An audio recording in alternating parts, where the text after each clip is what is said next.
Every generation needs a revolution, Jimmy. The American dream is just that. Just a dream. War is a continuation of politics, only by other means. Politics is a continuation of economics by other means. This is our bank. This is our war. And this is our plan of attack. Banks have become an essential threat to our democracy. So consider this justice. Thank you for listening to Revolution Radio at freedomslips.com, the #1 listener-supported radio station on the internet. Please help support this station so this battle can continue forward. Revolution Radio!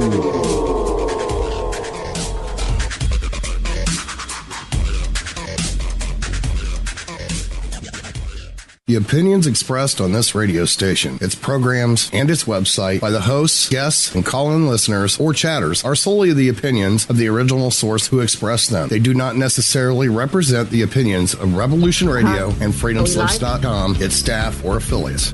You're listening to Revolution Radio, freedomslips.com, 100% listener-supported radio, and now we return you to Hello? your host. I don't hear anything.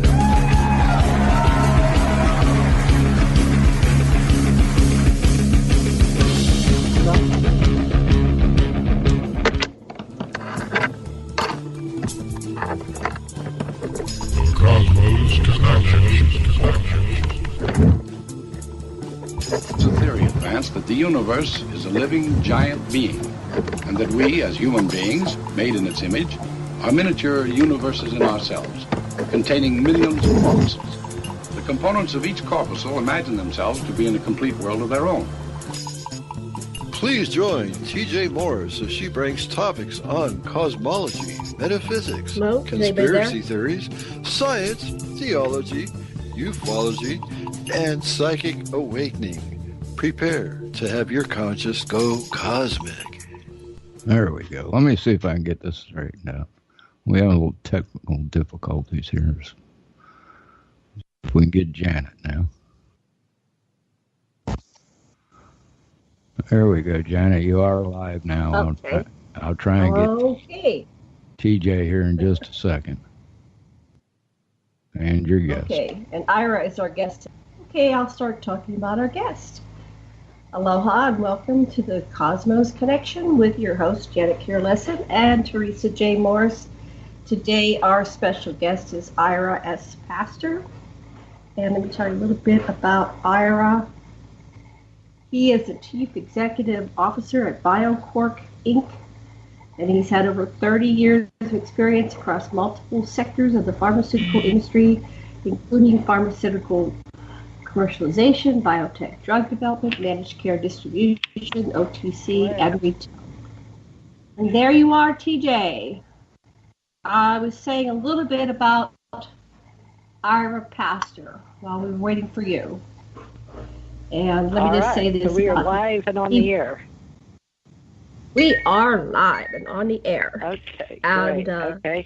Go ahead. You talk. I don't have to talk. You talk. Well, you're talking about our pastor, and I just got picked up. So I don't know where you're at in leading that he is the president and CEO of Quark, and he talks a lot about what we should do in the future. Do you have his bio pulled up? Because I don't. I do. So okay, well, why don't you read his bio? Yeah, so I already did part of it. So he is he works in regenerative medicine side of the biotechnology industry. And for the last few years, he's been involved in the dynamics of central nervous system regeneration, studying both human and non-human species. And he says we find audiences quite interested in the themes and deeper questions as to the as of yet unexplainable topics related to the human mind, consciousness, memories that have emerged over the years, but for the most part have been ignored or conveniently forgotten. So some of his articles on this extensive page I put up for him on aquarianradio.com. He has links to articles that they've written, 25 strategies for living longer. And let's see, he was on a podcast, the Longevity and Biohacking Show. And he's talking about synthetic biology, diabetes, and induced pancreatic regeneration repair. So basically, he's talking about physical and more immortality or extreme longevity. And he's talking about where the soul may reside following the death of the human brain. And he's exploring the electromagnetic fingerprint of our mind and consciousness. So there's a number of questions there we could ask him, about 15 on this page. I'm not going to say it now. Just save it for when we bring him on. All right. Well, we appreciate this honored guest. We had him on Tuesday with Janet and I was very impressed with his, I guess we would say, interest in humanity. And he's been involved with the pharmaceutical ideas of this reality since he was a child. Now, Ira, can you hear me? I apologize for being a little strangely weird connected. Can you hear me? I can hear you fine. Oh, great. Okay, what year were you born? Yeah, were you born in Philadelphia? And if so, what year? I was born in Philadelphia, October 29th, 1968 at 1 p.m. Oh, bless your heart. Wow. You're just a baby. You're my children's age. Okay, I'm a very old lady. Wonderful. Now, you worked around your dad's, is this my understanding that your parents were in pharmaceuticals or in a, tell us a little about your younger history as a child and what got you into helping humanity. Sure. So, yeah, I mean, I grew up in a family here in the Philadelphia area in the 1960s, and my father was a pharmacist, and he had a small chain of independent drugstores in and around the Philadelphia area. So I was always, from a young age, hanging out with him. I was vacuuming the floor and cleaning the shelves and things like that, but I was always around medicine and bottles of drugs and things like that in his stores, and so it was sort of something I was immersed in from a very young age, so it was sort of preordained that I would follow in his footsteps and become a pharmacist, which actually I did. By undergraduate training, I did go to pharmacy school. But that was sort of one side of my early education in this area. The other thing I point out is that I'm a self-admitted comic book and science fiction movie junkie, and have been so ever since a young age. And so, you didn't tell us that last time. That makes you even more interesting. Yeah, and the more interesting thing about it, I think that side of things actually swayed me a little more into what I'm doing now, because whether it was Spider-Man spinning a web, or the folks in the movie The Abyss, going down to the bottom of the ocean and breathing liquid, oxygen, or whether it was any of the alien movies where they went into suspended animation to take the long journeys out into the cosmos. At the end of the day, I was always thrilled by the possibilities that would come from technology and biotechnology, or the life sciences, which is sort of my area. And, here we are, just as a side note, in 2017, and there are multiple labs around the world that are now learning how to spin spider silk to create super strong fabrics for various applications. Sorry about that. Yeah. This is the phone that's supposed to be dead. Okay, can you mute it? You can mute. Yeah, hold on. I'll mute.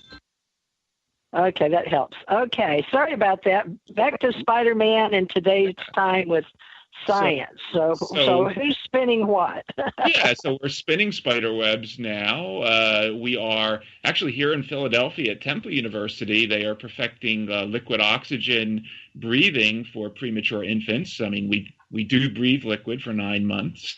And when there's a premature baby, it's very difficult for them to breathe oxygen out of the air. And they're creating liquid breathing systems for these premature infants at Temple University.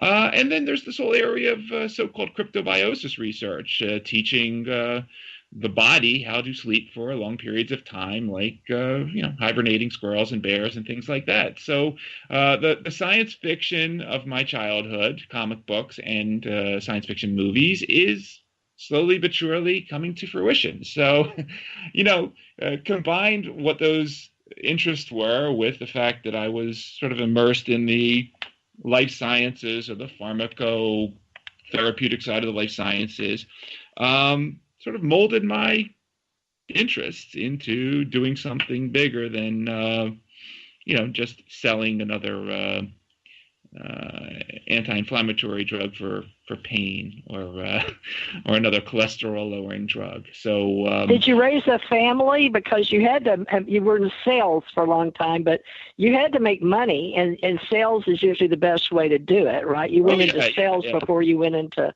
heavy BioCork reanimation and reanima and all those higher levels of I don't know, what is that, research? Are you a researcher now? Well, I run the company. I'm the CEO. I'm a business development guy at heart, but I do know enough about R&D, having spent several years there in previous lives. So yeah, definitely. I have a lovely wife of 20 years, 3 children, 11, 13, and 15. With a 15-year-old who I just got into comic books, so he's following my footsteps there. I did go through retail. I went through sales and marketing and all that fun stuff. So that was the early path into this more resource and money-intensive side of the business, where you're spending a lot of time and money on R&D and trying to come up with the next big thing. And in a industry that's known for success rates of 1 in 40,000, it's not like creating another app. It's a lot longer time frame and it takes a lot more money.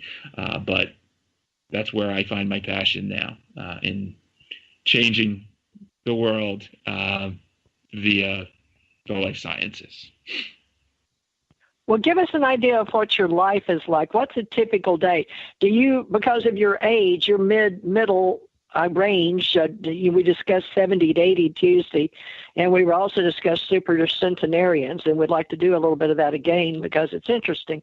But you model, what is your life like? Give us an idea of who we're living with on this planet. Are you an average American, and are you following the world, geopolitics, Trump, all that, and how do you live and how do you get your money now? I'm a pretty average American. As I said, I spent most of my time with my wife and my 3 children and raising them and teaching them to be more than I was at a younger age. I'm active in their life in terms of schooling and extracurricular activities and things of this nature. I usually, my sleep patterns have been altered substantially since we had children. So 4 o'clock in the morning, I'm usually wide awake, and I spend a couple hours while the house is quiet, catching up on the on emails and the various news flow from around the world, and for the most part, from a health and wellness perspective, I try to stay away from as much of the mainstream media and the sort of the daily flow of news as possible, because it's been shown that too much of that can lead to severe depression and anxiety and so forth.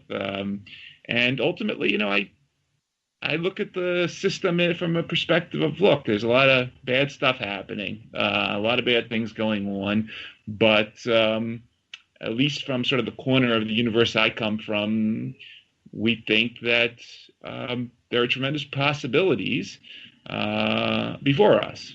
and in making this whole new planet, cosmos, a much better place, or a much more enjoyable place than it is, or at least the media portrays nowadays, and what's going on around us, whether it's North Korea or terrorism or hurricanes or what have you.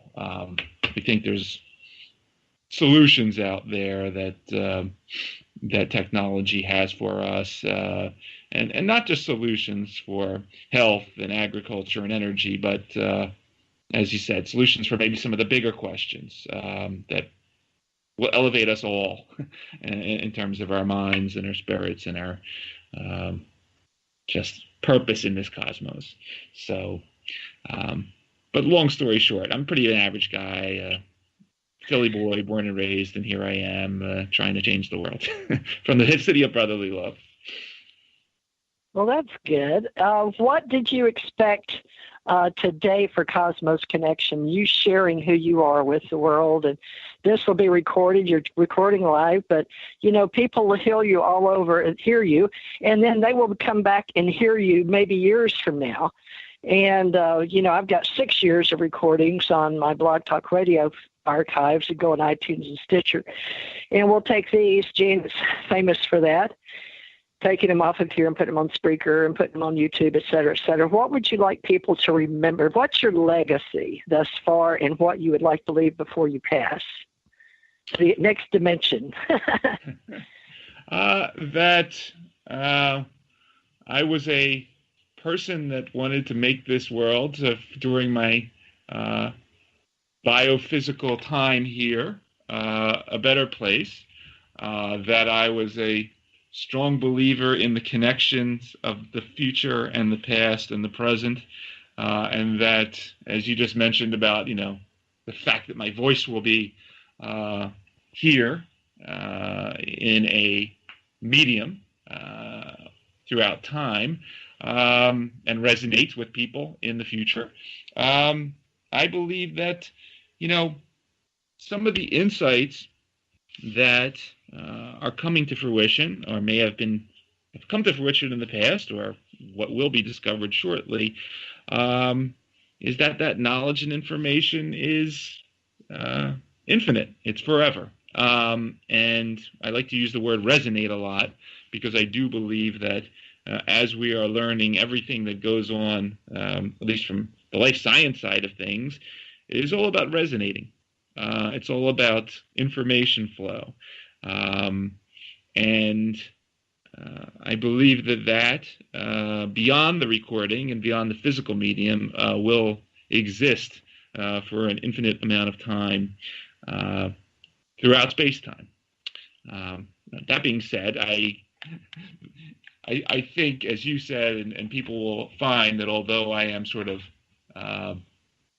I come from a kind of materialistic, monolithic type industry, that my perspective on the bigger picture is exactly that. It's a little bigger, and that the things we do in the lab, or what we cultivate in the field and so forth, they are not independent of the rest of the system. And the system is highly integrated and connected. And until we understand that, and we, at least on the healthcare side as an example, start creating interventions that take all of that into account, we're going to miss the big picture on how to truly impact the human situation. But ultimately, I would like people to look back and say, hey, like the Wright brothers, like Edison or whatever, here was a guy that wanted to change things and, was fine with taking the risks of tinkering and doing things a slightly different way than have been done for the last 100 years. All right. Well, with regards to biology, evolutionary process, genomes, biocybernetics, how do you feel about the singularity? And I'm sure you're familiar with many names in that. And you also mentioned, was it you that mentioned Ian Stevenson in Virginia, or someone else that word? So I guess just anything that comes to mind about what I just said.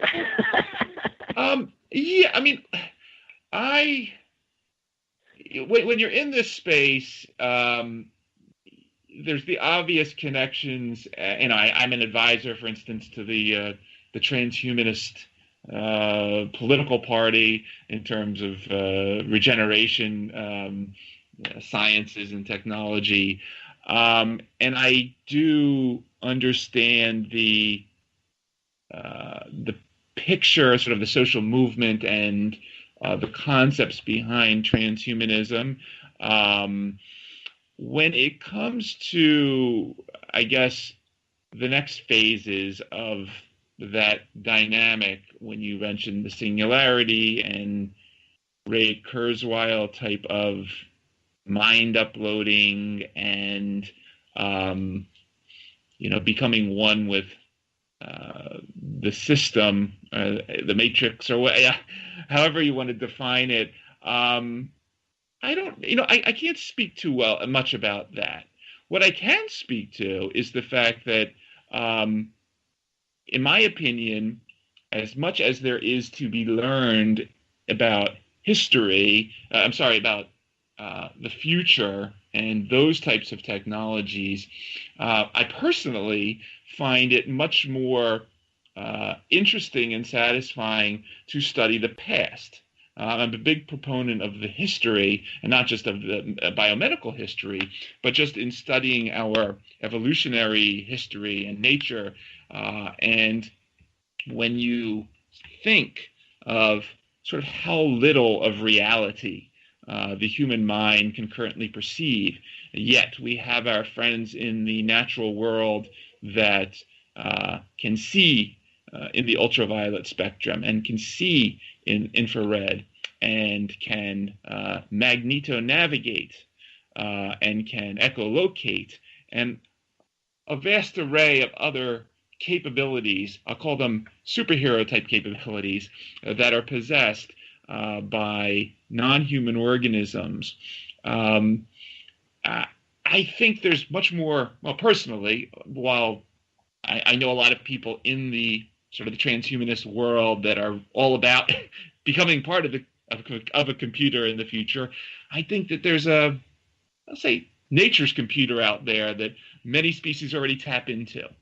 And this, in my opinion, is equally, if not more, exciting as part, being a biologic entity that I think is much more worthy and interesting to devote time to. I much rather. I've never been one that's been too interested in being a cyborg, let's say.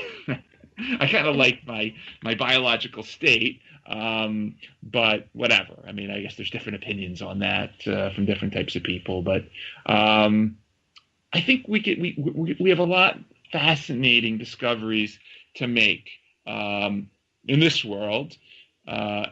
While I do understand the interest in Kurzweil type folks putting themselves into the system, I'm not there yet personally. Well, you mentioned the U.S. Yeah, go ahead, Janet, and then I want to talk about this transhumanist Bill of Rights. Right. But you can pull them up too. Go ahead. You're next, Janet. Ira, I've been wondering if you've ever researched. My husband and I are Anunnaki researchers. My husband is a anthropologist trained at UCLA, and so we've gone into the ancient anthropology and the archaeology and all the findings that we're discovering now around the world, because we have the sonar capabilities from satellite to find these things that were previously hidden from us. And one of the things that's been found and deciphered and recovered are the translations of the ancient languages like the Akkadian and Sumerian. And the Sumerians have a story of the geneticists who were Anunnaki, and they were Enki, Nima, and Thoth. And what they did before they created, or somewhere in the process of creating humanity, is they played with putting genes together. So they created minotaurs and centaurs and all kinds of different beings. And because it was so many hundreds of thousands of years ago, we consider it myth. But let's just, what we do is we take it as, let's see what's really going on here. And the stories correlate with the findings.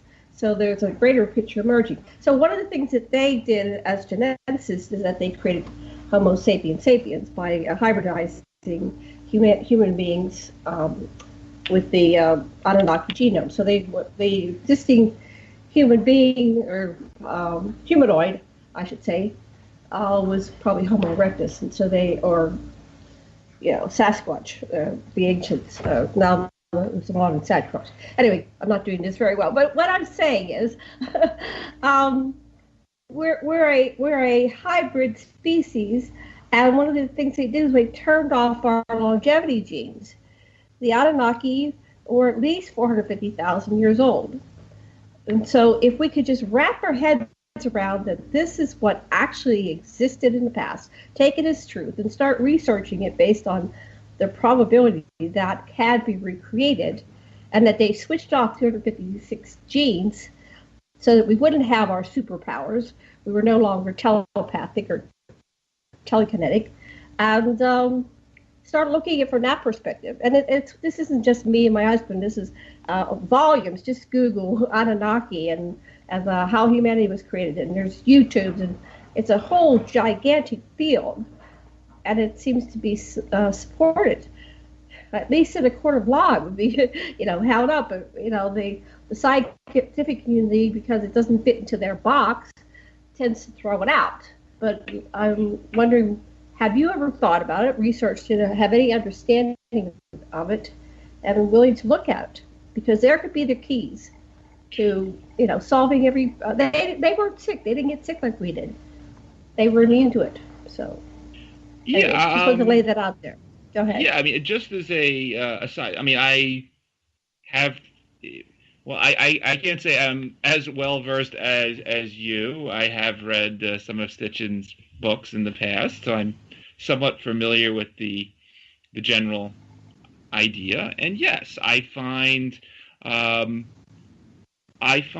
answers I find parallels and clues, specifically in the lesser known area of so-called regulatory genomics. So let me connect to that for a moment. As most of the audience is aware, the last 20 years or so have been a lot about the human genome as it stands today, and the discovery about 20 years ago that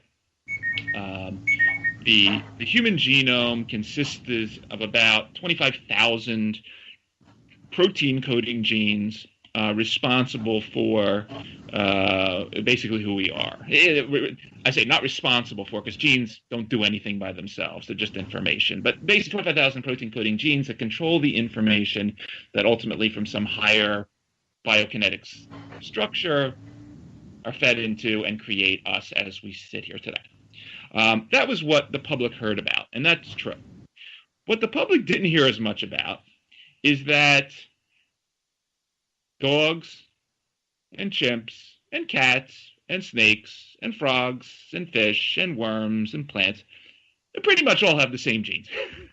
There was nothing special about us.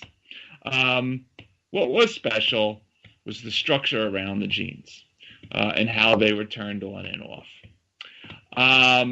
I don't want to talk about that because, when they found out that we were, 92% pufferfish and that we were 94% the tree frog and all that, we didn't seem as special.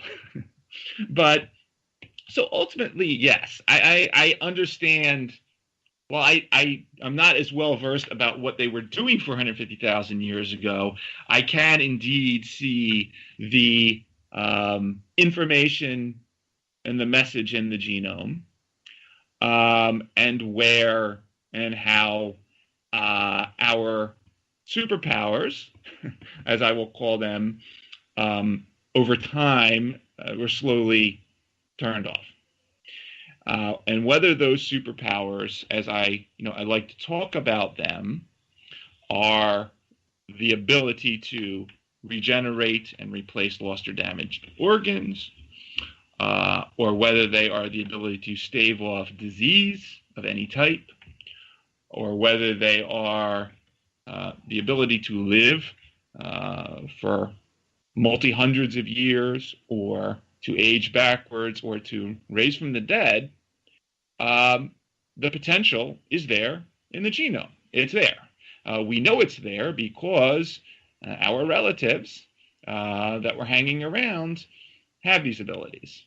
And there is not much difference in the genes as much as there is in the hierarchical structure of the genome. So yes, I think, and I've been a strong proponent of this, that aside from the obvious human health connections to life science research, it is a portal in many ways into accessing a wide range of superhuman capabilities that we have just brushed off. And I think we too often, as you say, think about as myth, which, no, they're not. They're right in front of us. We just, unfortunately, too often forget about nature and the billions of years of history, information that is sit in front of us. And sometimes just our fear of looking at it obscures us to the beauty and the potential. Thank you, Ira. TJ. Yes. Okay, Ira.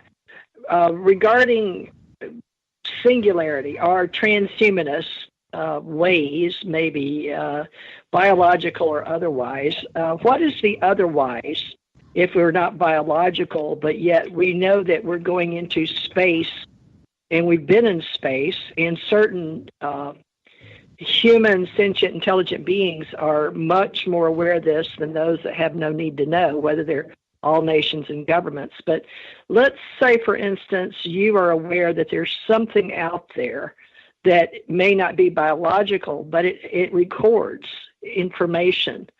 And we're coming to an awareness of science and technology with spirit that I'm working with and on and for, and I'm always recruiting, but it's been a long process in this lifetime. So I'm looking to adapt and to adopt to a way of speaking to people such as yourself.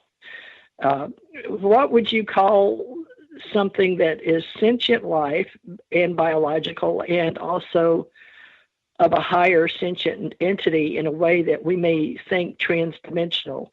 Sort of a Gene Roddenberry question. Yeah, I mean, so if you divide, so okay, if you put aside, okay, biologic transhumanism, and then I'll call it silicon transhumanism on the other end of things, the cyborg computer stuff, which I really can't speak to I can speak to it intelligently, but it's not my core. Well, let me help you out here. I'm a cyborg. Does that help you any? And I'm looking for you. You're a cool cyborg. Well, thank you. I'd like to think so. So here is what else, in my opinion, is out there. Let me come back to bio first, and then I'll go back out there. Even though we are a biologic entity right now, as we sit here talking, at our core, all the biology is doing is serving as a base for electromagnetic information flow. It's just another system for that.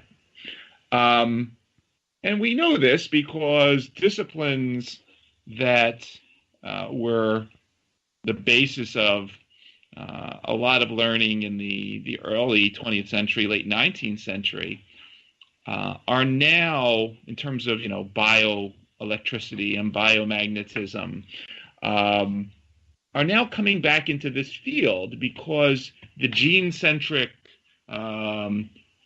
model of the life sciences has sort of fallen apart. It hasn't gotten us anywhere. Well, we've learned a lot about genes, but genes by themselves don't do anything. There's other things happening. There's other forces at play. And what we are learning is those forces exist at tiny levels in terms of how DNA interacts with other strands of DNA. It occurs at the cellular level in terms of bioelectric membrane potentials, and it exists at beyond the body. I mean, there's papers that are published lately about how the Earth's biomagnetic field and solar flares, and even this whole area of chronobiology, basically how time affects our health and wellness. The information is coming in at all levels from all sources. So what is beyond there? It is the information about you in space-time that flows throughout space-time, that goes on forever, infinitely, in both directions. I mean, that's what is out there. And so I will call it, if we have biologic transhumanism, silicon transhumanism, I think this is, it's a third option. It's sort of, you can call it spirit transhumanism. You can call it ethereal transhumanism. I don't know the terminology you can put on it, but it's clear from everything that we are learning that the biology is not enough. There's something much more important that guides the biology. And I think we're beginning now to understand what that is, at least in the labs on this lower level, let's say. But as we see more of the publications coming out that, it's not just at the micro level, it's at the severe macro level as well, only now do we get the picture of how integrated this whole thing is. And once again, going back to my old message, if we ignore it, we're not going to get anywhere. We have to bring it all together for a unified theory of the human condition. Well, as a cyborg and a human, I was born through the, at least this is what my programming says, is that I was born from a womb. I am human, meaning that I was born as most humans on the planet. However, once I was here and came in with memories encoded, I was uniquely modeled differently and trained by beings that some people might say weren't maybe born on the planet, but that doesn't mean they weren't humanoids. And I had no idea that someday I would be a cyborg. But I did mention your intonation, your tone of voice changed in the earlier part of this show about when you mentioned cyborgs.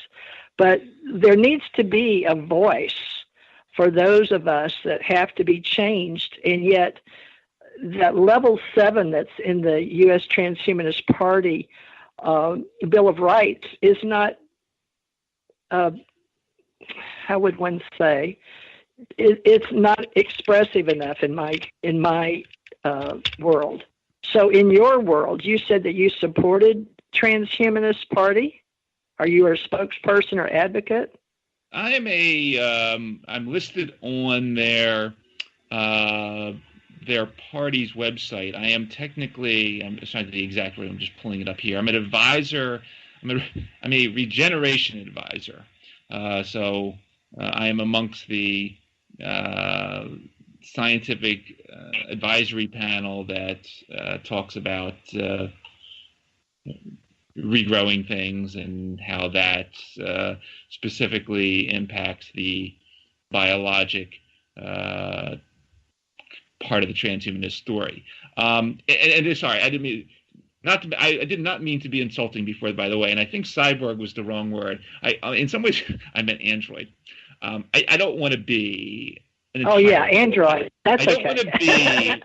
I don't want to be an entirely silicon-based life form. I think silicon's important, but I guess I just like my biologic nature as I am today. But who knows? Maybe I could be. I could have blinders on. Maybe I'm wrong, and maybe I'll learn. Well, that's why we're here. That's why we're here on Cosmos Connection.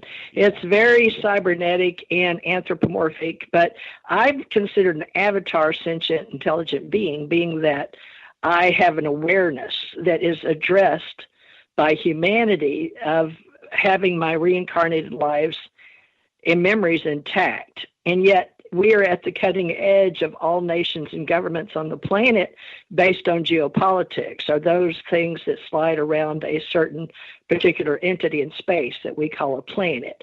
And you're familiar with the macrocosm and the microcosm, and you said you'd be willing to talk, I guess macrocosm to micro or micro to macro.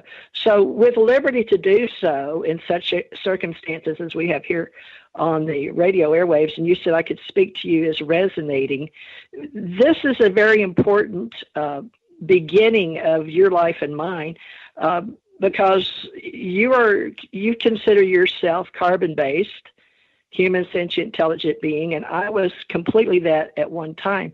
But being a cyborg now, you could wind up being like me if you were in a car wreck. Or, my cadaver bones are not all mine. I mean, the cadaver bones, I don't even know whose they were, but they're a part of me. So is that person alive in me?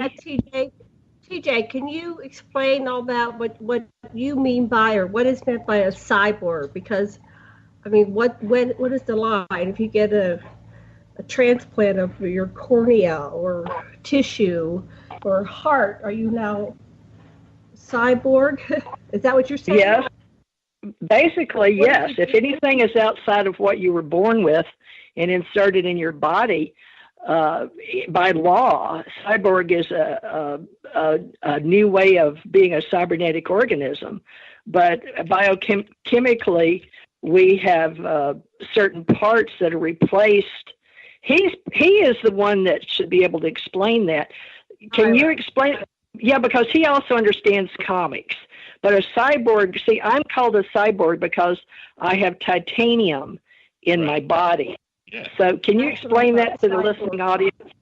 Yeah, I mean, I thought a cyborg wasn't biological, but it was, like you said, like a metallic or something. Yeah, I think that the definition, it's cybernetic organism, so something that's organic and has some percent of mechanical/biomechanical stuff. It is not a bionic. It is not a robot. It is not an android. It's an organism. Now, I know, obviously, someone will say, well, the Terminator, Arnold Schwarzenegger is a cyborg. But, right, okay, so that's an example of a cyborg that's the majority is biomechanic or mechanical and a very small amount organic. But, yeah, I think in general the definition is as such. But, no, interestingly, I heard TJ bring up the point about sort of whatever is put into you that maybe contain information about the past or whomever that was is now part of you, and this is no joke. This is something that has been bantered about for a while, and you have the stories about the transplant patients that have received a heart or a kidney or a lung or something, and somehow channel information that they've never known before from other person's life. This is well documented. And most interestingly enough, the field of ex-CNS or non-CNS information processing is beginning to come online now. So when I say basically the processing, the biologic processing of information without using the nervous system. So as an example, while our brain is an example of a central nervous system or a neural processing tissue, many parts of our bodies, including the heart, our bones, in case of TJ there, pancreas, And even in the, it's been demonstrated in schools of sperm, as they seek out an egg to fertilize, they are communicating. And now none of that is nervous tissue. That's non-neural communication. And I like to point out that we forget, as wonderful as our nervous system is, that in an evolutionary context, it came later. We know this because there's many species on this planet that don't have brains and yet have been communicating electrochemically for millions of years, hundreds of millions of years. Human embryos don't have a brain for several weeks during their development. So the whole concept that there can be information processing in non-neural tissues combined with, as TJ was mentioning, transplantation or cyborgization of a body is a form of, information transfer. And yes, it's well documented in many cases in the literature about how the human can pick up information about stuff it's never known or it's never learned. I like to point to the 2,500 children at University of Virginia that have been studied down there that channel information from individuals born a century before. Obviously, no way it could ever known. But yeah, it's documented well in many transplantation cases of just rise in information, gain in information function after transplantation. So, yeah, I mean, TJ is an example of this, I guess. That as part of a cyborg development, you can definitely pick up information flow from elsewhere. It's not unheard of. And it just is another level. That helps. Yes, there you go. Levels, dimensions, interdimension, all these words that we used to just think about in comic books or in science fiction. And I'm becoming a living reality, knowing things out of body, near death, other dimensions, and meeting people that can speak without moving their mouth, and I can hear their thoughts, and having lucid dreams where I'm in other worlds. But yet, having worked prior military, I was fortunate enough during the Reagan years that he was most interested in extraterrestrials, aliens, UFOs, and the difference. So part of my future was to learn how to communicate all these levels of existence. And this was prior to me becoming a cyborg. That was, I would think that was accidental. I don't know, maybe it was programmed that way because they did work on my teeth and then my back and then my neck in that order. But I don't know what all was entailed as a child, because I died in the second grade and then again at Placenta Previa in 1974. But my daughter has memories prior to coming to Earth as well.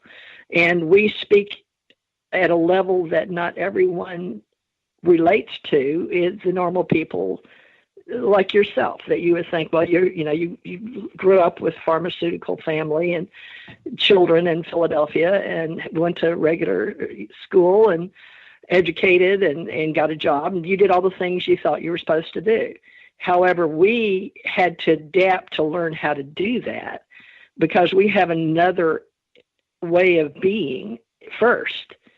And this is something that Janet's been helping many people with, and she specializes in what she calls experiencers, contactees, UFO.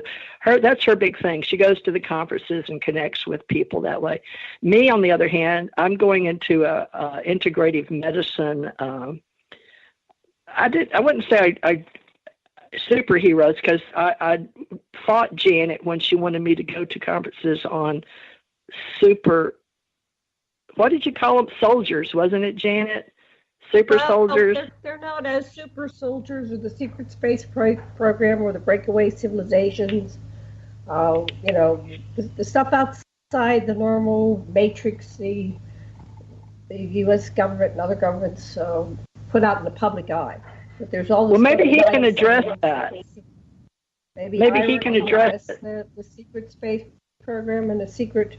Yeah, are you aware that the technologies that our governments or powers that be have are way beyond what they're putting out in the public eye? I think that's been the case for a very long period of time. Right. I used to have a friend that was a industrial psychologist, and I don't know the full scope of what he used to do and who he used to consult with, as a lot of it was top secret. But it was all about sort of how you get somebody not to think when they have to push some type of button or launch a cruise missile or this or that. And I remember him telling me once, we had that conversation, like, yeah, I hear that, the military stuff is several generations beyond. And he was like, look, however far beyond you think it is, you have to multiply it by 10 after that. It's much further advanced. As I'm not that involved in the whole area of space flight and all of that, although I'm very interested in it. You have to believe that this sort of period of time, at least, that we have not been doing much, or that in the public, at least, we've not been doing too much for the last several years, that advances are taking place, especially on the front in regard to radiation resistance and, as I mentioned earlier, cryptobiosis research, because these things, at least from my life science understanding, the ability to stave off cosmic rays and gamma radiation and all that, and not, so you don't turn into a giant tumor on your path to Mars, combined with the fact that you've got to go to sleep for a long period of time if you want to touch the outer ranges of the cosmos, that this stuff is actively being worked on. Hopefully it is. And it's, clearly important for our elevation to the next phase of things. So you're not working on the dynamic world model. When you say dynamic world model? Well, your awareness, it wouldn't be on the super secret level. You would be, so you don't do government contracting? No, occasionally, we will get, requests for proposal for some of that stuff. And it's typical. It's, a previous company, we had a group of people that could do those grants and the RFPs and get involved. We're a small shop. And you open up the 200-page document, and basically, you look and say, this is going to take 9 months to fill this whole thing out. I'd rather just keep doing what we're doing in the lab. And I've wanted to put stuff up on the space station, and especially do zero gravity regeneration studies. But it's, it takes forever and a day to go through that type of bureaucracy. So. Well, we have global cross-domain analysis working globally that many people are not familiar with universally.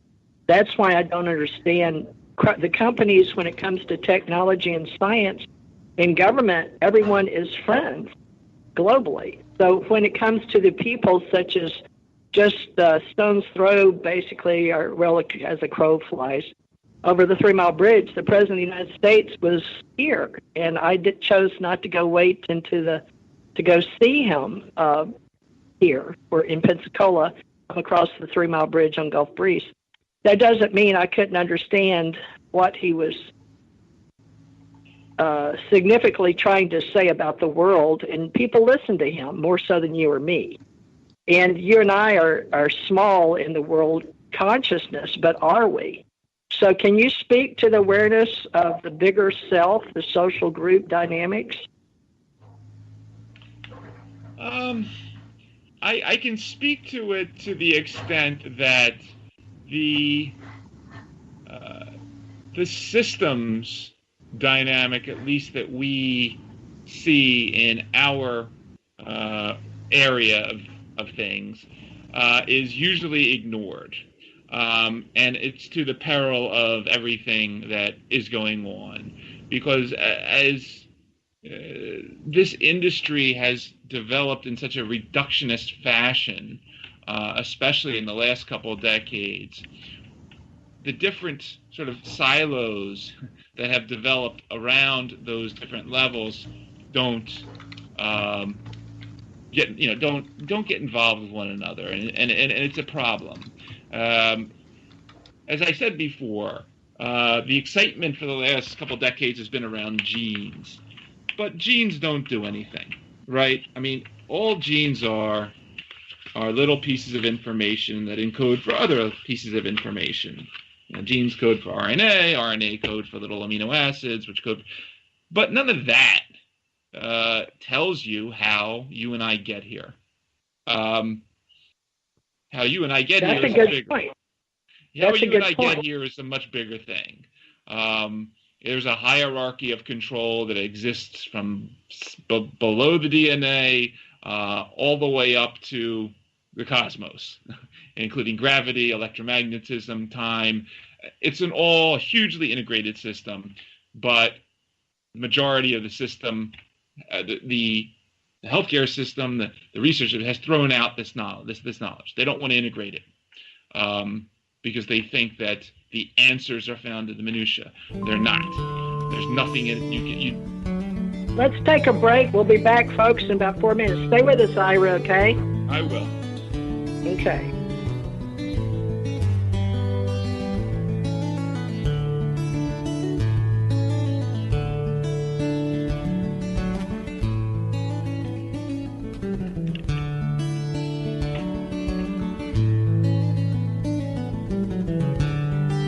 Janet, are you on?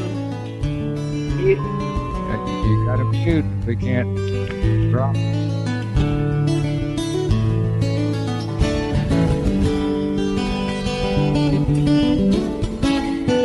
You're listening to Revolution Radio at freedomslips.com, and we'll be right back after this message.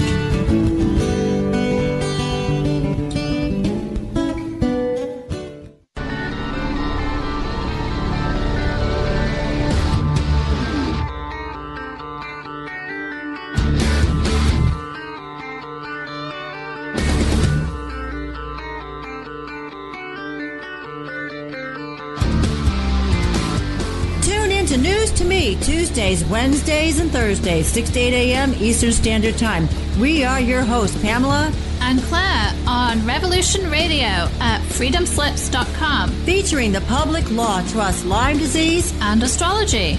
Witnessing those who harm and holding them accountable. Guess what? No more secrets. It's about time we snap out of it. This corporate government is a house of cards falling in on itself. The Public Law. Do no harm.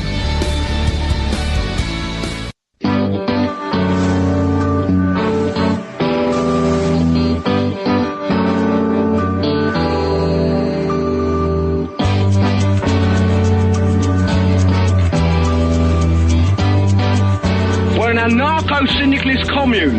We take it in turns to act as a sort of executive officer for the week. Yes. But all the decisions of that officer have to be ratified at a special bi-weekly meeting. Yes, I see. By a civil majority in the case of purely internal affairs. Be quiet. But by a 2/3 majority in the case of more... Be quiet. I order you to be quiet. Look, you stupid bastard, you've got no arms left. Yes, I have. Look! It's just a flesh wound. I don't believe I've seen such a display of courage, skill, nerve, grace, and stupidity. I'll do you for that. Oh, what? Come here. What are you going to do, bleed on me? I'm invincible. You're a loony. The Black Knight always triumphs. Roundtable Live, Monday through Friday, 1 a.m. till 4 a.m. Eastern Time. Bring your mind, bring your ideas, bring your voice. King Arthur had nothing on us. Here at Revolution Radio, freedomslips.com. Enjoy your extra big-ass fries. You didn't give me no fries. I got an empty box. Would you like another extra big-ass fries? I said I didn't get any. Thank you. Your account has been charged. Your balance is 0.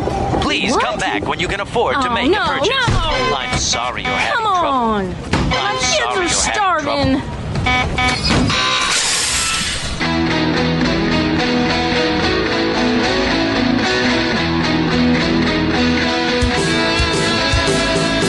Thank you for tuning in to Revolution Radio. Here at Revolution Radio, we believe in freedom of ideas, freedom of speech, but above all, we believe in freedom of existence through self-reliance. This station is 100% listener-supported, and as a fundraising promotion, I have a kick-ass free gift for a $100 donation. 35,000 seeds. 25 years in the freezer. Long-term storable, 54 different varieties. So if food prices go crazy, the shit hits the fan, or if you just want to save tons of money every year by creating your own food like I do, grab our seed pack special. Just look for the banner on the homepage at freedomslips.com. Don't be a statistic. Don't be part of the problem. Be part of the solution. We need, as humans, to start taking care of ourselves and not depending on the megacorps to provide unhealthy, nasty food. Included in this package is also a DVD with 900 survival and off-grid living documents and the offline home canning how to do everything website all on the DVD. So when you're growing all that food, you know how to can it, store it, preserve it, etc. with all these documents. So thank you for tuning in to Revolution Radio at freedomslips.com. I hope that you will pick up this package and start learning to be free. Revolution Radio, freedomslips.com, where information never sleeps and freedom is one seed that needs to be planted.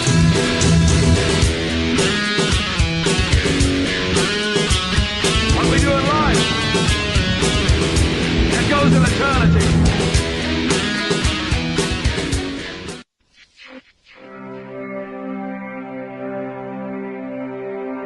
Most guys freeze. That's your cerebral cortex looking for an answer it doesn't have. See? Even your brain knows you're screwed. The body's filling with adrenaline right now, whether you know it or not. Your heart's beating fast. It's getting a little harder to breathe. The neurobiological system is telling it to run, but your knees are too weak to move. Fear is not real. The only place that fear can exist is in our thoughts of the future. It is a product of our imagination, causing us to fear things that do not at present and may not ever exist. That is near insanity. Do not misunderstand me. Danger is very real, but fear is a choice. We are all telling ourselves a story. You're listening to Revolution Radio at freedomslips.com. 100% listener-supported radio. Reporting to danger, unafraid. Right here, where information never sleeps. Revolution Radio.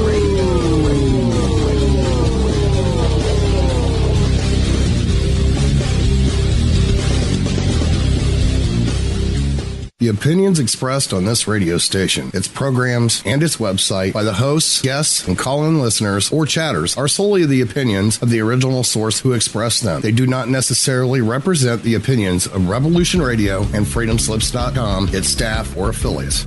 You're listening to Revolution Radio, freedomslips.com, 100% listener-supported radio, and now we return you to your host.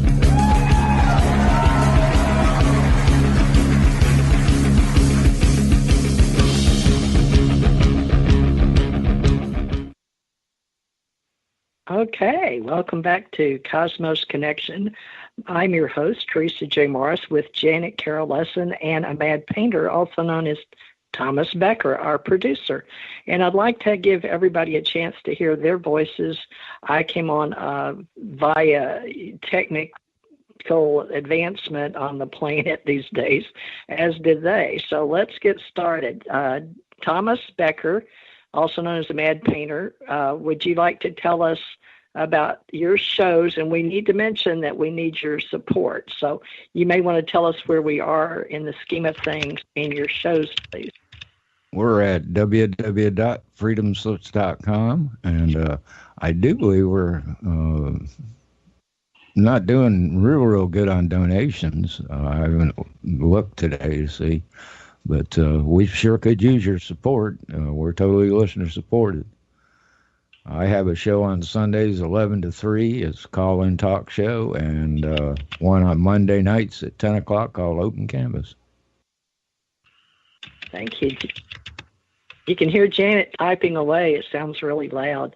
She's not aware of that, but Janet Carol. I'm muted. I'm muted. That's not me typing. It's somebody else. I put it on mute. Yeah. Was that? Then maybe that was Ira. I'm sorry, that was me accidentally. I leaned on the keyboard. Okay. Okay. Well, then, Janet, forgive me. Oh, I will. Just beware. Okay, so are we going to do 2 shows this week? How many are we going to do? What we're doing on the 10th is the Sacred Matrix on Revolution Radio, and my guest is Chris Hardy, the Anunnaki researcher, and she talks about consciousness and spirituality. So she's a very interesting guest. Known her about a year now. And on the Tuesday, the 12th, I have scheduled Barbara Jean Lindsay on the Ascension Center, and that's from 10 to 12 Eastern. Ascension Center is on Tuesday. Sacred Matrix is 8 to 10 Eastern. We do everything by Eastern time, so people aren't confused. And Barbara Jean is a experiencer. Her claim to fame was she dropped over dead in front of all her people. She was teaching a class, and she was revived, and when she was dead, she had all these experiences with the angels and guides, but they were on board ship, and she was shown the earth and taken on a huge tour. So we could talk about near-death experiences and what people see on this show with Ira, if he wants to.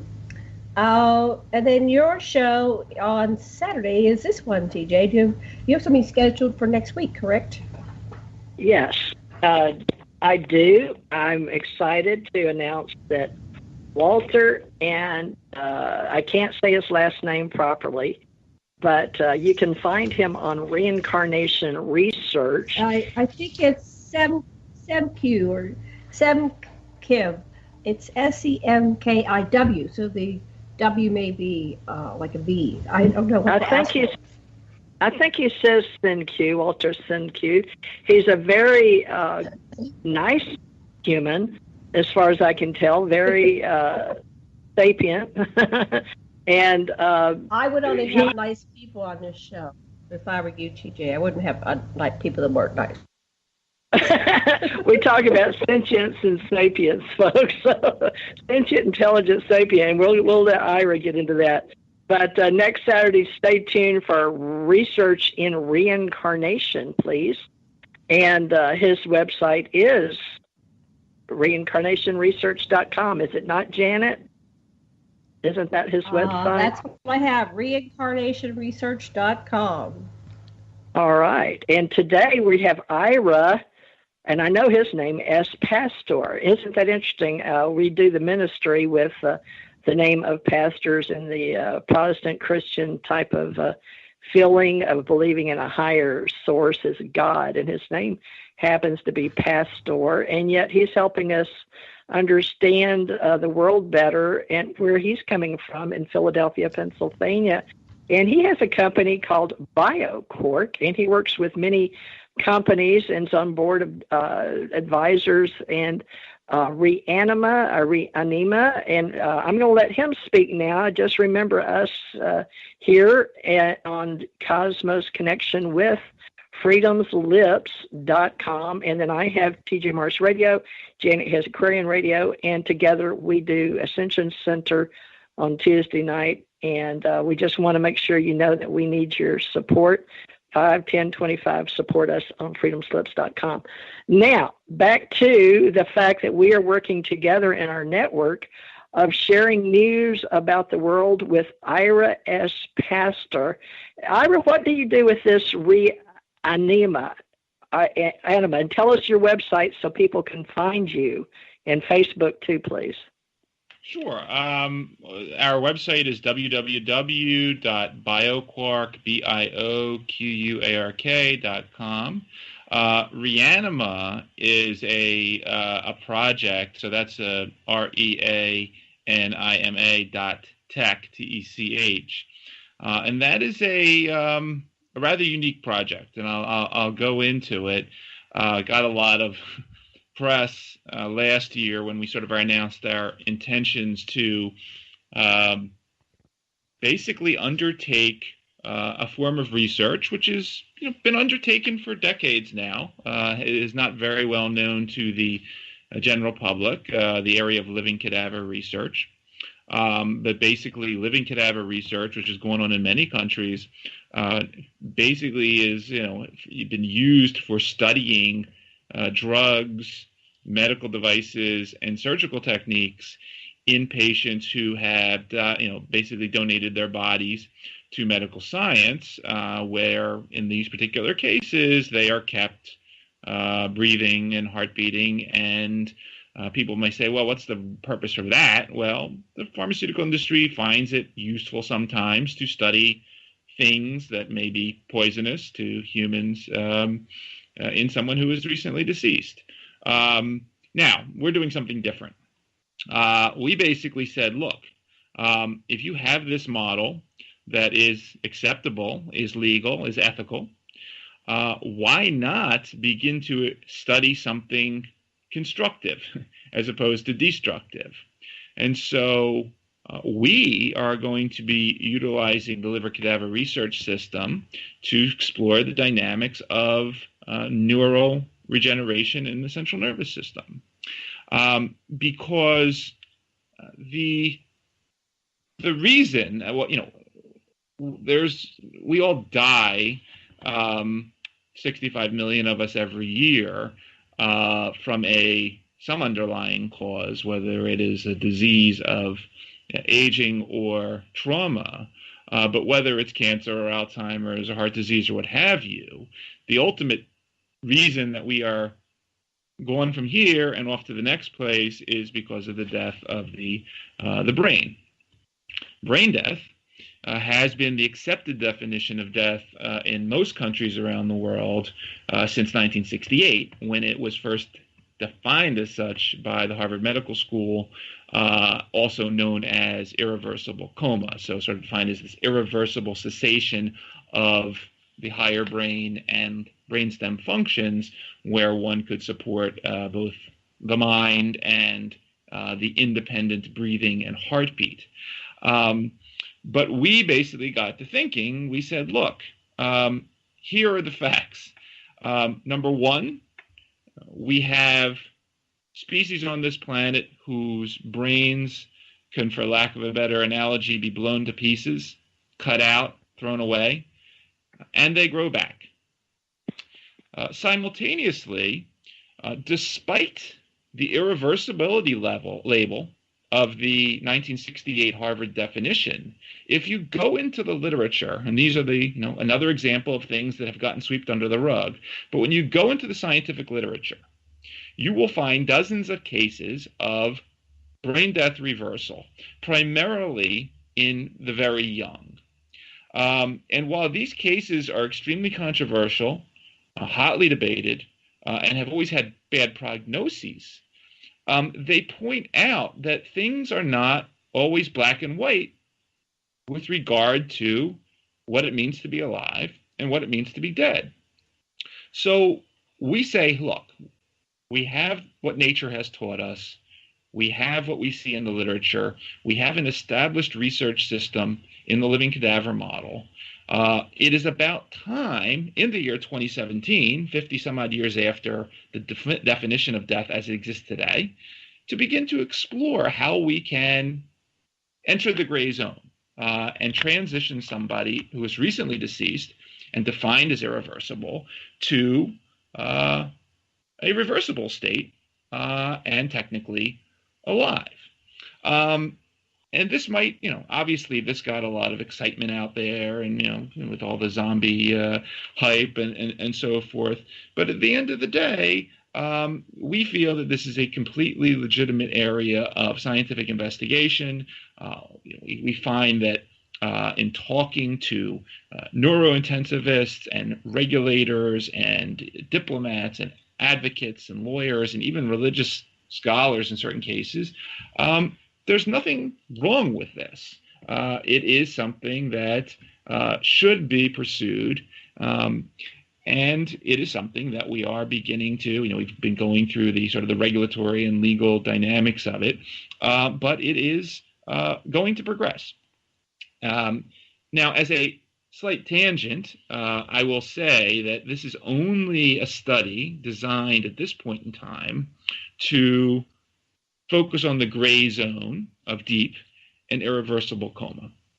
So we get a lot of questions on this. So no, we are not going to study somebody who has recently died based on an incurable disease. So if somebody has recently passed due to metastatic breast cancer, that's not a candidate at this point in time. We are not also going to be focusing on any catastrophic trauma, such as something you might see in a war zone. We are not going to focus at this point in time on time-sensitive death, where you may have a murder victim who has not been found for many days. And lastly, just to smooth the record, but in understanding the terminology, we are not going to be researching anything beyond a living cadaver. So a living cadaver is someone who is defined as such, but being supported, breathing, heartbeat, nutrition, hormonal support. No research on any subject who would be manifesting the physical signs of death past the living cadaver realm. So rigor mortis or putrefaction or anything beyond. So this is just a very targeted, specific program for this particular zone of death. Yet, nonetheless, it will begin a journey along a path to eventually move subjects from coma to persistent vegetative state to ultimately a state of wakefulness. It's not going to happen tomorrow, but it is something that we believe, along with Alzheimer's and cancer and diabetes and heart disease, should be on the list of valid, legitimate research practices. And it's just not happening anywhere, and so we're taking the step. Well, can we talk about the future of humanoids as cyborgs, such as myself? And we know that some of us, we feel like our parents need a hip replacement or a shoulder replacement, and like for me, titanium neck replacement. But there's a difference between life before we come here and life after we leave here. And then there's the Ray Kurzweils that are saying that they're engineering the exploration of both human and machine recalls are biotranscendent ideas. I'm not sure how you say this, because we're sapiens. We're sentient, intelligent beings, but so are animals in a way they may be sentient, but we think, and maybe there's something that you can address so people understand we can't run from the future and we can learn from the past. And somehow you have crossed paths with Janet and I based on the word supercentenarian from one of our last week's shows. And we're going into the future with the reincarnation, but we're carving out a new narrative here, Ira, with you. And I want you to come back. I want you to be in our ACO group, but you're so busy anyway. But thank you for your time. Can you bring us together in a new way to speak about what we're trying to do here? We're trying to get to the future. Right. I think in general terms, the future is out there. I'm pointing out to the cosmos right now. It is not. It is not in here. Let me tell you what I mean with that. So, if you believe, and I'm not trying to put anybody on the spot one way or another. I'm not trying to say Kurzweil is wrong or someone else is wrong. If you believe everything in reality is in that couple pounds of goo inside your skull, then fine. You can follow the Kurzweil vision and think that you can just transition that and put it into a machine, or take your brain and put it into some future device to live forever. I'm not one that believes that. I don't believe there's anything inside my head. I believe there is a very potent organ in there known as the human brain. I believe it's very complex, but I do not believe, as the statement goes, and as we talked about, genes as an example, it's necessary, but it's not sufficient. Genes are necessary, but they're not sufficient for describing what I become or who I am. Neurons are necessary, and the brain is necessary, but it is not sufficient by any means to define what consciousness, memory, the mind, the soul ultimately is.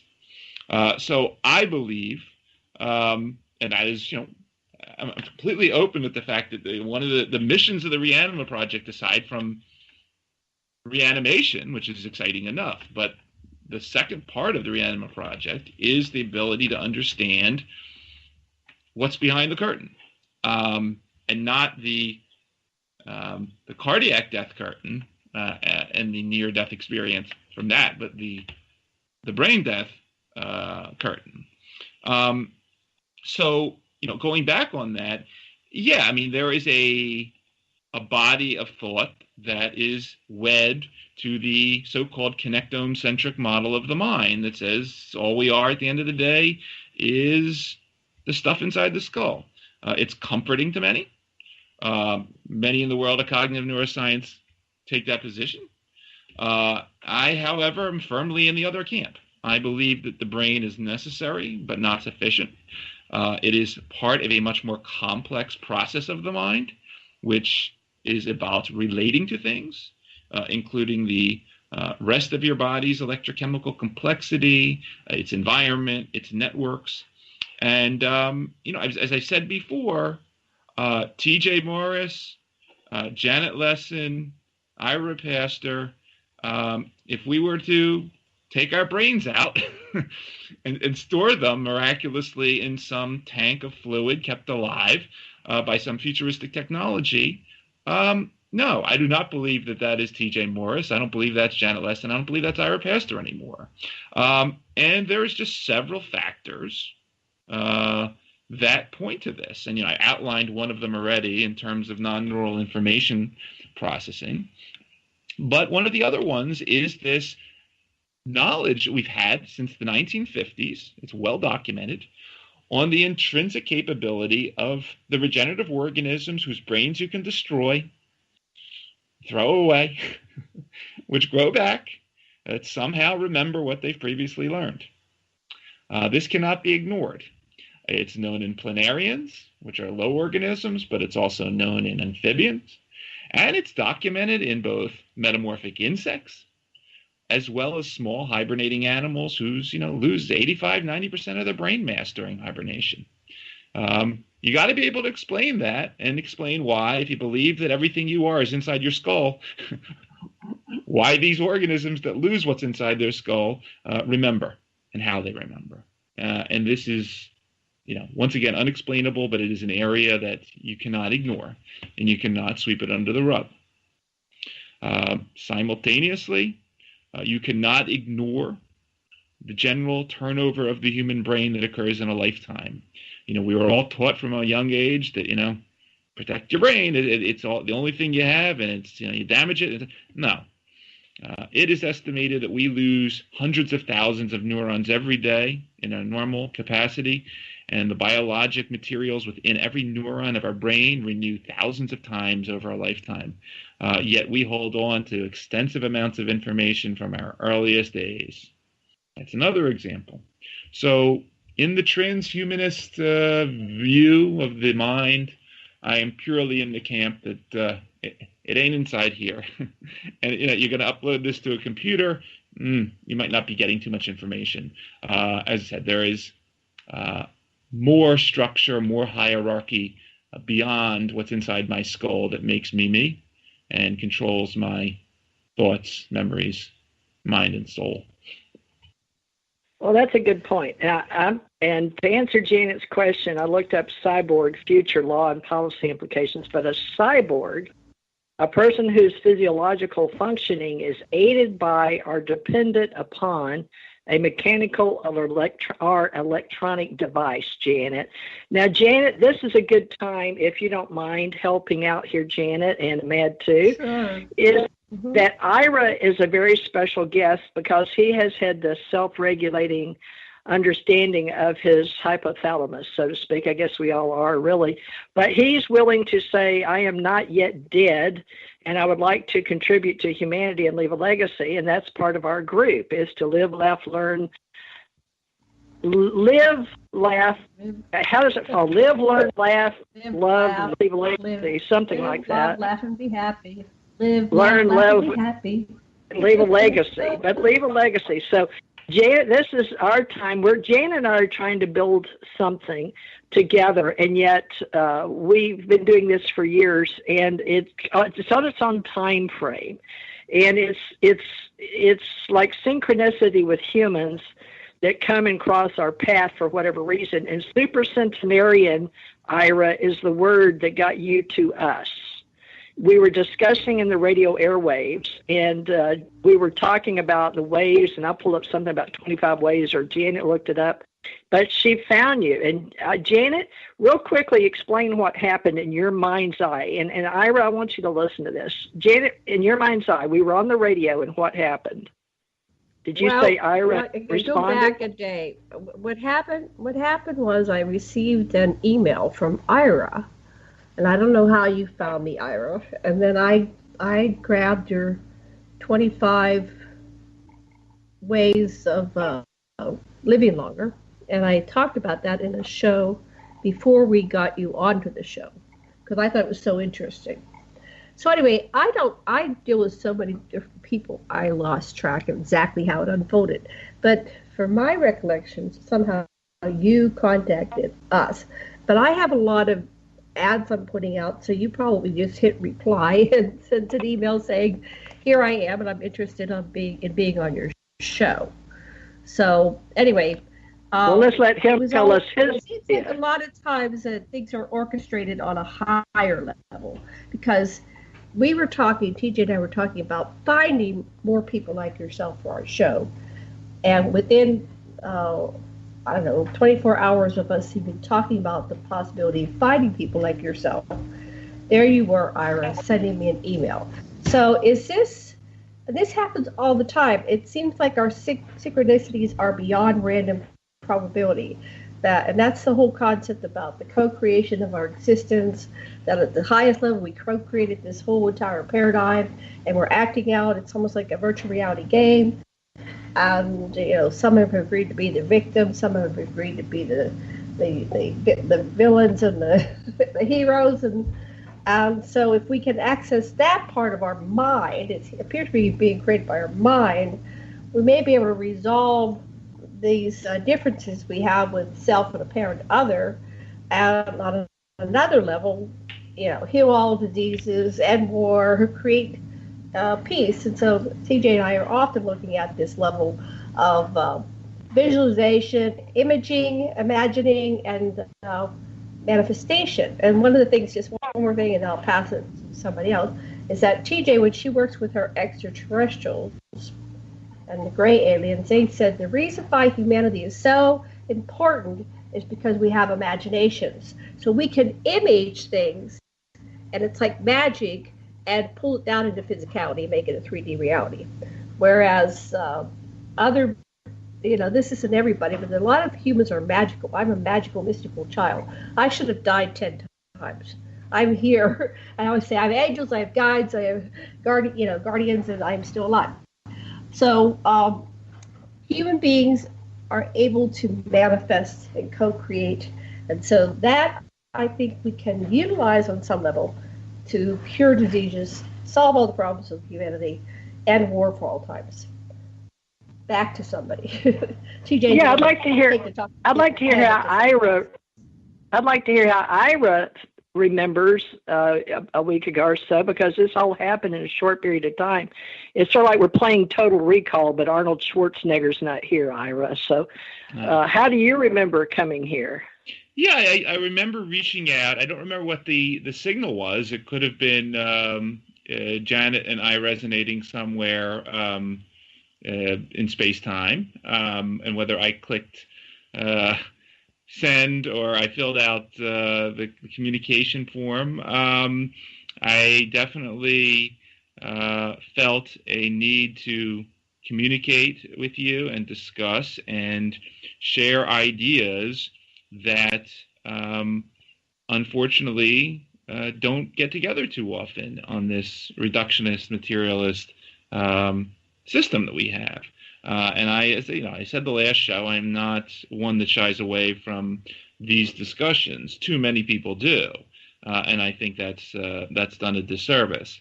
So I think it is very important, especially where we are, to communicate and merge these multiple levels of knowledge. Because if we don't, as I said multiple times already, we're doing a disservice to the whole area. We're not going to cure diseases until we understand that disease is not only at the level of the gene, but it is at the level of the cosmos. And I guess the same can be said for agriculture and feeding ourselves and accessing forms of energy that we have not explored onward and onward.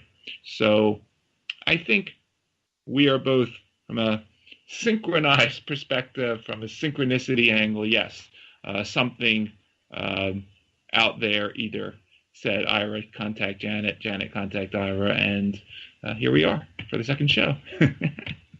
Well, that's great. Now, Ahmad, you have a voice always in the Cosmos Connection, and we don't get to hear you that often because you're a very quiet, sweet soul.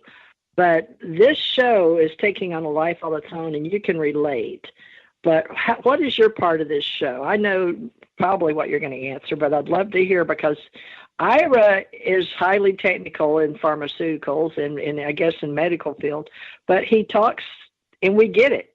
And so I'd like to know your part or your point of view, or how's it hanging there? Oh, that's how it's hanging. I don't know. All this stuff about consciousness and soul is all intertwined. I believe science is moving towards more of an understanding of what these topics are, and I believe the singularity that they're all talking about with machines, I think it's more than just with machines and humans. I believe it's machines, humanism, and spirit. So I'm in agreement. Well, to the point. Isn't he to the point, folks? I mean, it's just like he just condenses it.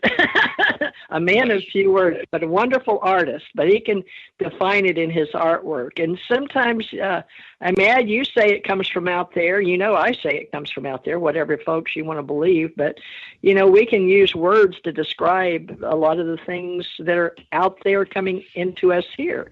So, Ahmad, your paintings are one of those. You want to explain people, or you know what I'm saying? Words are limited. Words don't express emotion the way you actually feel it. They can in some cases, but in most cases they don't. Very subtly said. Very creative. He's a very creative human, and very loving and kind and sweet. And, you know, we're very much about suicide prevention here in the Cosmos. And all of us represent something very unique and willing. And, you know, we're trying to get the future, but we're also looking at the past and leaving a legacy for all of those that come after to this place and point in space. And Ira, how do you want to go further? We've got a few minutes left here. I'd like you to be a part of us. I don't know how to. I know you're a part of the humanoid, sentient, intelligent being species, and we need to start. Is there something you would like to add with us?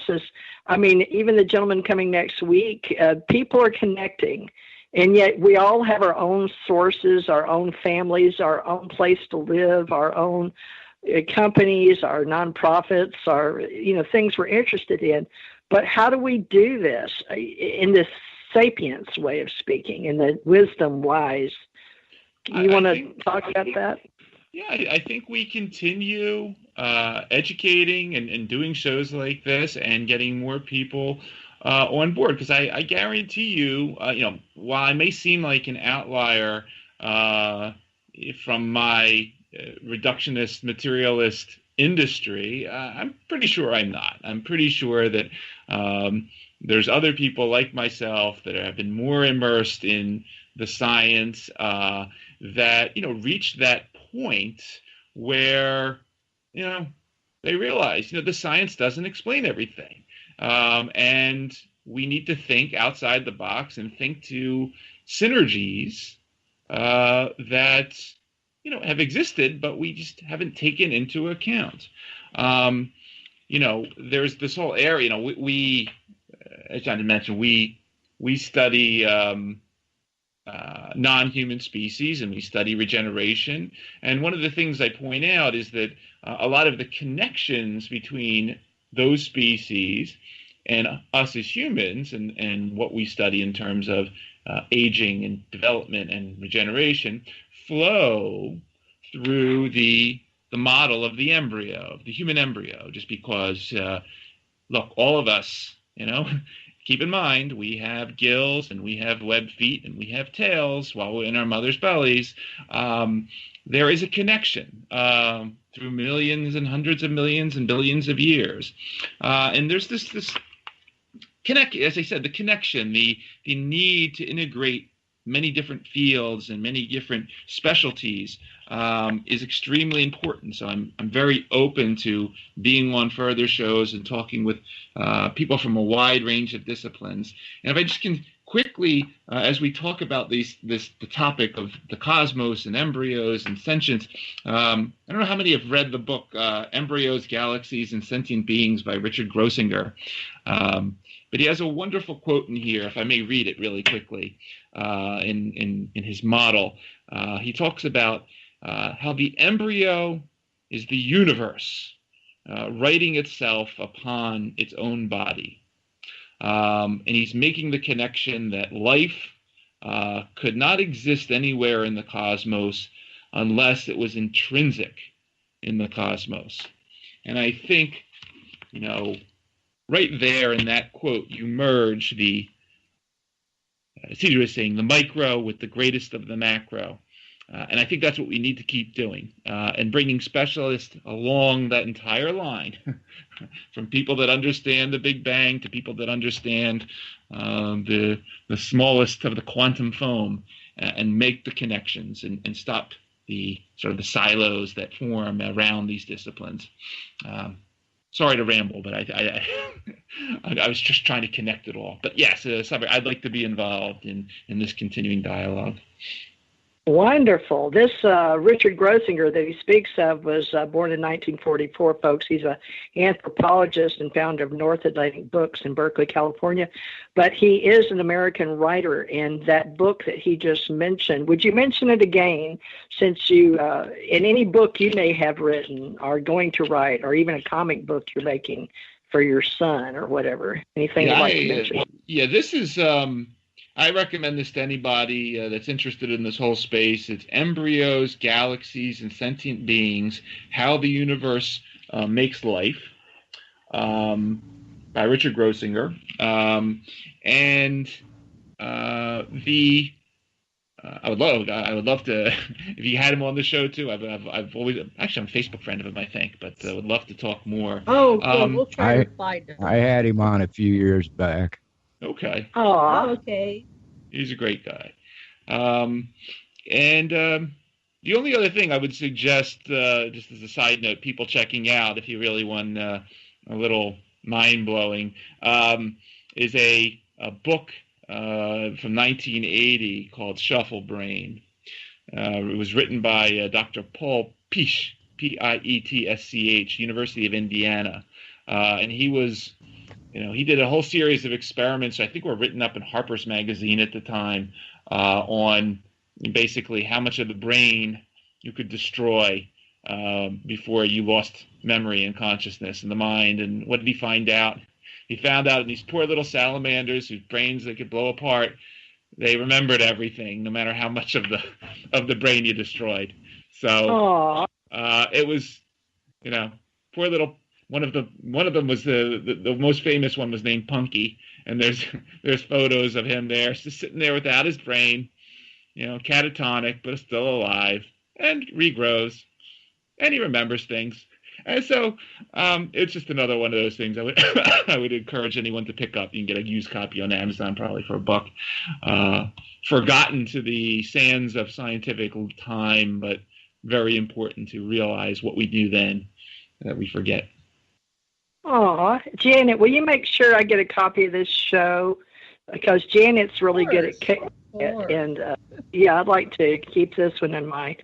That touched my heart because, who's to say what is, I don't know, I guess I better not say that. That might be too far out there. Basically, thoughts are things, okay, folks? Thoughts are things, and everything on this planet is alive in one form or another. So, we may not have a brain that we think of, but things can be alive without a brain. And Ira, that's what you teach, isn't it? Oh, yeah. I mean, remember, for the first 2 billion some odd years, everything that lived on this planet had no brain. So, hey, they still got around. They still communicated. They're still around today. And on top of that, let's not forget that there are organisms on this planet that are single-celled, like the pond scum Dictyostelium discoideum, which agglomerates together to form multicellular structures, and acts as a brain in the sense that these are amoebas that get together and form all sorts of neat structures when there's not enough food around. They want to hang out together and cooperate, but no brain there either. But they communicate and travel and do their thing. So yeah, the brain, as I said, necessary but not sufficient. Can you say hi to my friends at Moffitt Cancer Center in Tampa? They're helping people stay alive that have cancer, and my daughter has to go back down there, but they listen to my show. Can you? Absolutely. Ira, can you give them any peace of mind? A lot of them are doctors and nurses, and they're real cool people. A lot of them are really into spirituality, and they really liked my show. They'd turn it on while they were treating people, so they're probably listening to you now. Yeah, I'm a big fan of Moffitt, especially because we got started on our original program down in Tampa. We still operate a lab down there. I'm a big investor in cancer research as a company ourselves. We come at it from a slightly different angle, that the sort of the kill-centric model of oncology, while has gotten us a certain distance, still has its problems in the sense that we lose 8 million every year just because it doesn't work. And so some of the things that we are learning from the nature and the organisms in nature that get cancer but like to shrug it off and get rid of cancer, do so in a decidedly different way than we do. They do not have any interest in the kill event. Just like chopping up your brain if you had Alzheimer's disease, or chopping out your pancreas further if you have diabetes, is not going to cure you.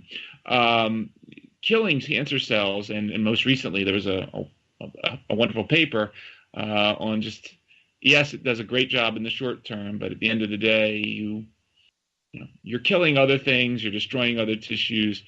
We need to think alternatively to how we can not kill, but how we can change. How we can take a cell that is cancerous and just turn it back into normal tissue.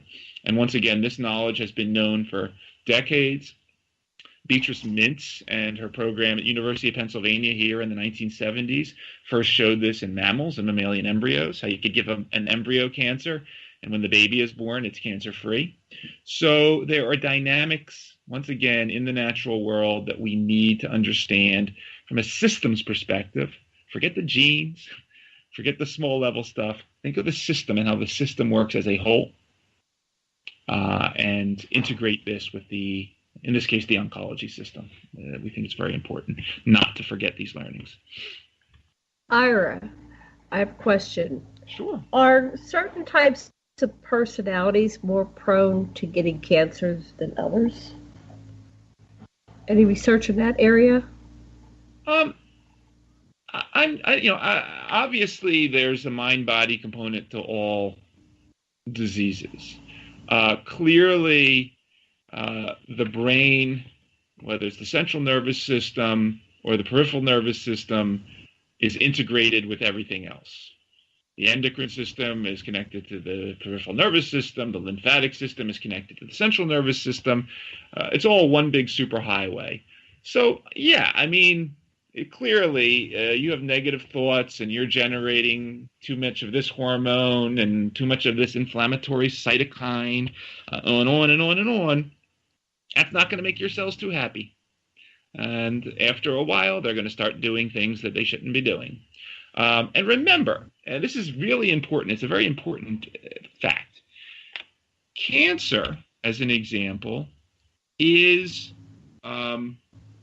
something that's permissive in you. In other words, people like to think of causes of cancer. Don't think of cancer as something that was caused. Think of it as something that was permitted to happen. Because cancer arises, even during the course of this 2 hours that we're sitting here, we're all technically fighting cancerous transformations. It happen throughout our lifetime. It's the permissive state. It is that buildup in whether it's hormones or cytokines or nervous signals that ultimately allow the escape from the normal state to the cancerous state. This is one thing that is a real mind bender among most people. They don't really think of it that often. But so yes, everything can technically affect the progression of cancer, from endogenous to our environment to thoughts to the cosmos.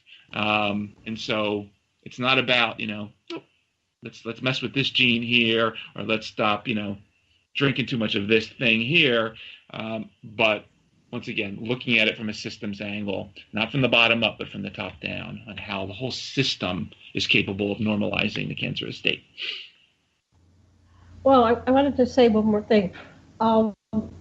And I'm not making any kind of claim, so I'll do a disclaimer here. I can't cure cancer.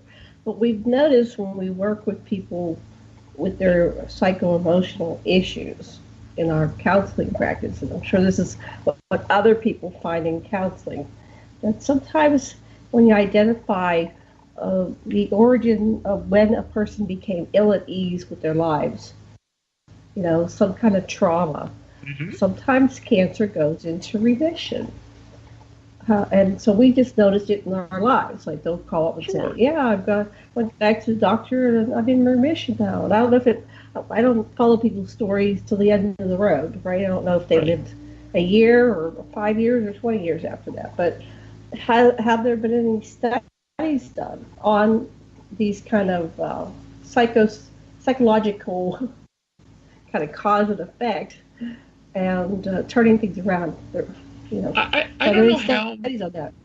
I don't know how much in terms of formal studies that, because it's such, it's one of those things that unlike, hey, let's study this drug. Needless to say, the model of how you study that in the how the traditional scientific system works is a little different, but what you point out is important, and this is, from the cancer angle, is extremely. In the literature, there are literally thousands and thousands of cases of spontaneous remission. Now, spontaneous remission is not explained by the so-called somatic mutation theory of cancer. It can't be, right? If cancer is, as has been described for 50 plus years now since the war on cancer began, cancer is slow mutation events over time to the growth control centers of the genome that get to a state of multiple mutations leading to malignancy, metastasis, and death. Spontaneous remission cannot be explained in reverse, because spontaneous remission, if that was the case, would entail that every one of those mutations would revert in its order instantly. But that doesn't happen. So clearly there is something above the genome that is responsible for that. So, yeah, I mean, I think it's a completely legitimate area of scientific study. It has to be, because... Well, go ahead. Finish that statement. Yeah, but you cannot explain an event like that at the genetic level. It just, it cancels itself out. So it has to be a higher level event at a higher level control system, of which the mind and its psychosomatic control capabilities is one of the control systems. Well, with the integrative medicine that I've decided to be an advocate of health and wellness with integrative medicine involved, it had to do with my daughter's treatment having been, as we talked about and about, she got myelodysplastic syndrome, MDS, which is a pre-form of leukemia-type cancer. But we found out because of the doctors that treated her from India, Egypt, whatever, in this wonderful system of certain people working together, that hers was acquired and benzene poisoning due to the chemicals. And so since she acquired it, they tried to help her. And of course, she had the new birthday when they put the when they burned her out. The technical terms, and I don't want to go into it because I can't even remember all of it. But anyway, she had a new birthday on May 23rd, and when we thought she was all better. But now we find out that she still had 6% in her bones. So apparently, the way we understand it is, although it appeared there for a while in her bone marrow biopsies that they pulled out of her hip, she's got like 6 or 8 scars now. So over, a year and a half, they pulled plugs out of your hip bone. Folks, one left or right, they alternate every 3 months or so. But this last one, she was all clear for 2 or 3 of them since May. But now at this last one, was this December, so November, it came back with 6%. So it's a way to understand that even though they did everything they could because it was in her bone, apparently it's like washing out sand out of a bucket. Apparently there's some granules left. Is that sort of the way you would understand it, Ira? There's really no nice way. We don't really understand. I mean, I'm not going to hold you to it, but is it that we just can't get it all out, or do you have any idea that just some of her cells weren't burned out? Yeah, there is. Look, and it's hard for you to know without seeing the file. We are all, everyone here on this phone call, we are made up of about 50 to 100 trillion cells. It is, I'm not going to say it's foolish for the medical system to state we got it all. It's just not the case. As I said, cancer, we're always fighting cancerous oncological type transformations throughout our lifetime. Cancer is part of the human condition because multicellularity is just it's a balance. We first came on the scene because of the same genes. Those little amoeba coming together and forming in structures came on the scene, and if it wasn't for cancer or those genes, technically we wouldn't be here a couple billion years later. But that aside, yeah, I mean it's impossible to get everyone of a cell type in a kill-centric approach. I mean, as many sniper rifles as you have looking at those 100 trillion cells, I mean, it's a big number. Plus, what's happening with each of those cells throughout the day? They're changing constantly. So it's the best, unfortunately, the system can do at this point in time. But it's why we're actively saying, look, it's fine. It's gotten us this far, but we need to go beyond our thinking. And maybe it's not about tracking down the last ones and trying to kill them, but maybe giving them the right nudge to just quiet down and turn back into normal tissue. I think that, as I said, is going to be the answer and what we're working on. But yeah, it's the pharmaceutical industry can do a lot of neat things, but there's a lot of things it can't do at this point in time. Well, I appreciate we're getting close to the end. We got about, 8 minutes left or so. But, Ira, what do people in your business think of you? Because do you go out and apparently you do a lot of radio shows, but are you like a spokesperson for only your company or for several, or people just know you like to share with people like me? Are you in brain trust or think tanks and what do you call people like me and Janet? Are we just some buddies in the radio biz now, or what's the deal? Yeah, I think we are. I'm not an expert in the radio industry, but I take your lead, and I just like to. I think I occupy a place like I have for the last couple decades, sort of at the center of stuff going on in the industry. Not being a specialist in one particular discipline, so I've had access sort of as an octopus to many different areas, and it's formed me and allowed me to not just understand a lot of what's going on, but appreciate different disciplines and different thoughts. So what do my friends think? I think some of my friends that are still in the industry think I'm nuts, but others think it's great. One thing nuts probably saying, I'm gonna hurt their business one day. I understand that, but things will change, and there's will there be flying cars one day that replace the ones that are on the ground? Probably, but you can't worry too much about that. I just keep my head down and I keep moving forward, and I try to get involved and talk on different issues, but Well, that's it. We'll invite you back, Ira. Thank you so much, Janet. Thanks so much. Great talking to you both again today. And yeah, everybody, Ira Pastor. So much. All right. Have a great night. You too, Ira. Stay in touch now. Get my phone number. Keep it on your.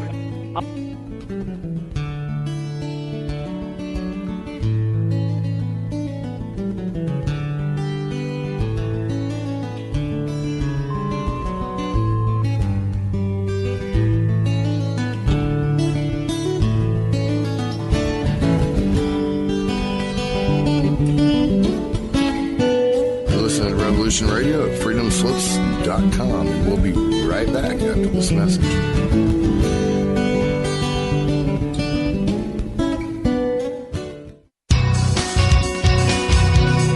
Thank you for listening to Revolution Radio at freedomslips.com. Any commercial advertising you may hear in this program is of the sole discretion and benefit of the host of whose program you are listening to. Revolution Radio does not endorse any commercial products, nor does it accept monetary compensation for on-air advertising of commercial products, nor will it ever. We are and shall remain 100% listener supported. Any product advertising on this program are considered used at higher risk, and Revolution Radio shall not be held liable for any claims or damages received from any product advertised within this program. Revolution Radio, where information never sleeps.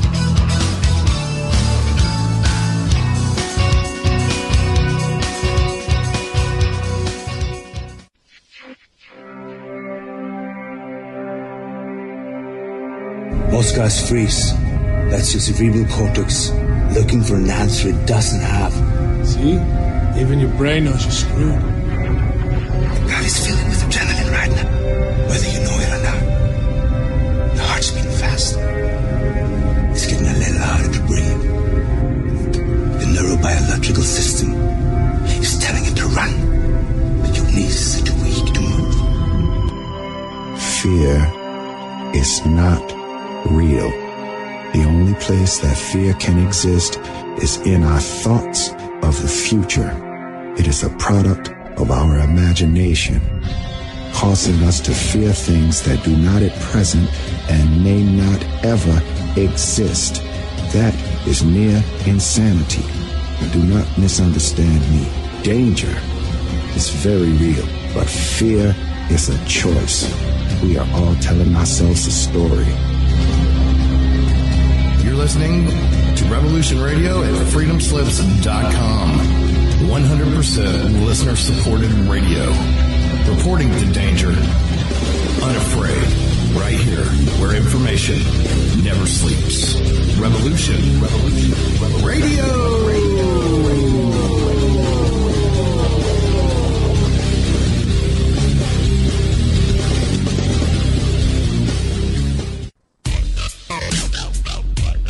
Take a look around, kid. What do you see?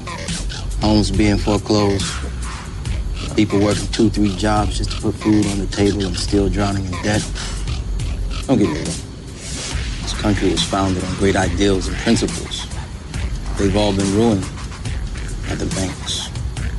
Open your eyes to the banks that are robbing you. You know who my favorite president was? Oh, Thomas Jefferson. Because he saw all of this coming and tried to stop it. He fought the banks. JFK too, and they killed him for it. The banking institution is more dangerous than an army, he said. Benefit from no ATM fees nationwide with a Columbia Bank Advantage Plus checking account. Use any ATM anywhere nationwide for total convenience. Make any ATM your ATM. For Advantage Plus checking, receive credit up to 10 surcharges or $30 per statement cycle, whichever is less at domestic ATMs not owned by us at charge of transaction surcharge. Maximum rebate of $360 for 12 statement cycles. All offers are subject to be withdrawn at any time. Member FDIC, count on Columbia.